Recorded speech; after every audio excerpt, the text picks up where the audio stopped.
yan. Ayan.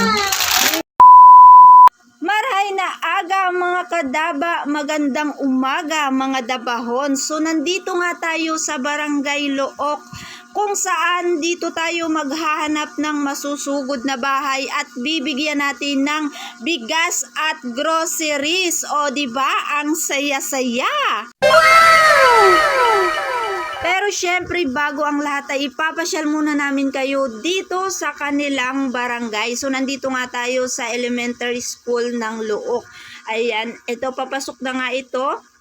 Nakapasok na nga tayo dito sa kanilang barangay, no? Dito tayo maghahanap ng masusugod at bibigyan natin ng bigas at groceries. Ayan. So, excited kami na makahanap ng isa na namang pamilya at mapapasaya dito sa Barangay Look. So, nandito nga tayo sa kanilang simbahan. Napakaganda nga ng kanilang simbahan dito. Ayan. So, papasok nga tayo dito sa gilid ng simbahan. Dito tayo maghahanap ng masusurpresa natin. Bibigyan natin ng munting regalo galing kay Nanay Ging. Ayan, syempre galing yan sa nag-iisang Nanay Ging.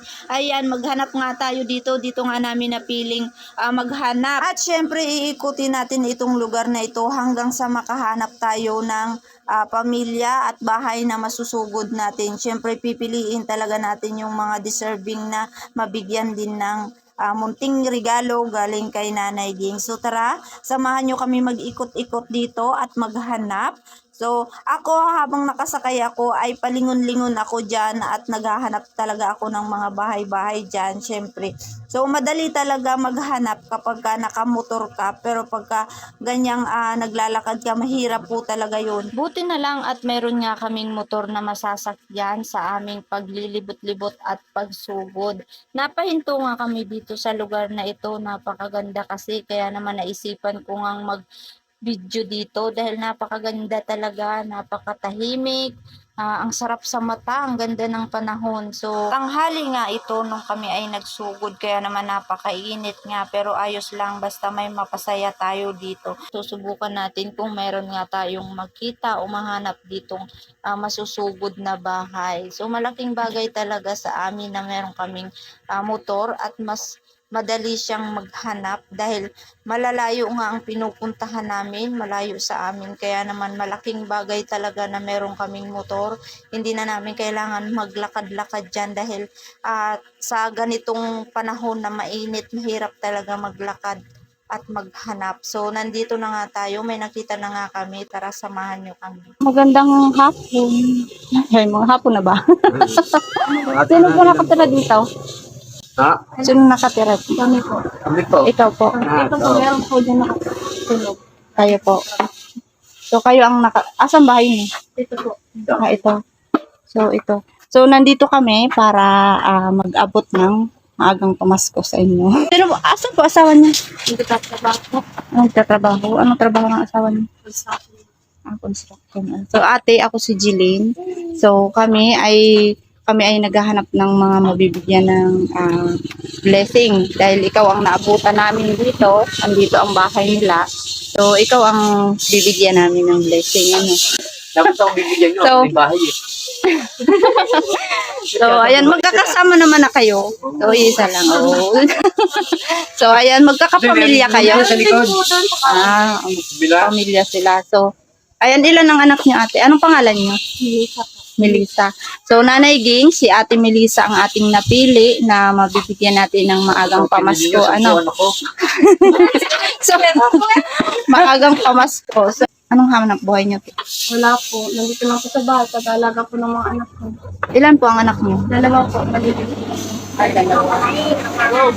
Ate Melissa ang ating bibigyan ng maagang pamasko dahil ang bahay nila ang ating nasugod. Ito po kasi itong programang ito ay sugod bahay ng Team Dabahon, kung saan kami ay sumusugod sa mga bahay na binibigyan namin ng maagang pamasko ng mga mahihirap na pamilya. So napakaswerte nyo, ate, dahil ikaw ang naabutan kayo. So kasama na rin kayo. So bibigyan namin kayo ng maagang pamasko. So kukunin ko lang yung box doon at bubuksan nyo, ate.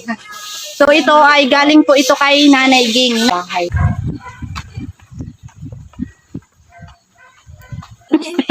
Ayan, buksan nyo ate. Ilabas nyo dyan yung laman para makita natin. So, ayan. Galing po yan kay Nanay Ging. O Gingot. May page po siya, Gingot. Gingot po yung page. Ano po yung video?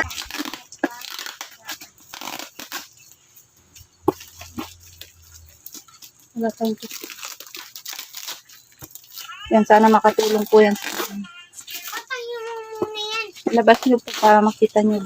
Labas nyo po lahat para makita nyo. Dito, para makuha ng ano. Ay, may mga bata. Ay, alis yan. Baba, baba, baba. Baba, hindi ka kasali dyan. Ayan. Sabi, huwag ka muna sumingit ka na kung paano. Hindi ka nasingit eh. Ayan, sana makatulong po yan sa inyo. Meron din kayong bigas dyan. Masaya ka ba, Ate Melissa? Opo, nagagatas po yung anak ko. Sakto po. Nagagatas anak mo. Sakto naman. Sakto po. Ayan. Masaya ba kayo? Pakita nyo naman na masaya kayo. Ayan. Ayan, may candy pass siya. Ayan. So, ayan, ate. Hindi lang yan. Meron pa pala akong dala dito. Baka makalimutan ko. So, meron akong dalang dishwashing dito. So, ayan. Dishwashing, tsaka sabon panlaba, sabon pampaligo at shampoo. So, Ate Melissa, ano po ba ang masasabi nyo kay Nanay Ging? Maraming salamat. Salamat po. Kada napili po ako. Huwag ko mahiya, ate. Hindi. Sakto po, may gatas. Nagagatas po yung anak ko. Salamat po. Salamat po, Nanay Ging po sa binigay niyo po sa akin pamasko. Maraming salamat. Kung kami napili ka nga nabigyan ng pamasko. Ayan. Hindi. Pamasko po. Salamat po. Ayan. So, Nanay Ging, ayan, nabuksan na nila ang box na pinapamigay nyo. At mayroon na tayong isa na namang pamilya na napasaya. So, ayan, maraming salamat sa Maraming salamat po. pagpapatuloy nyo po sa akin dito. Maraming salamat po. Salamat. So, maraming salamat. Salamat po.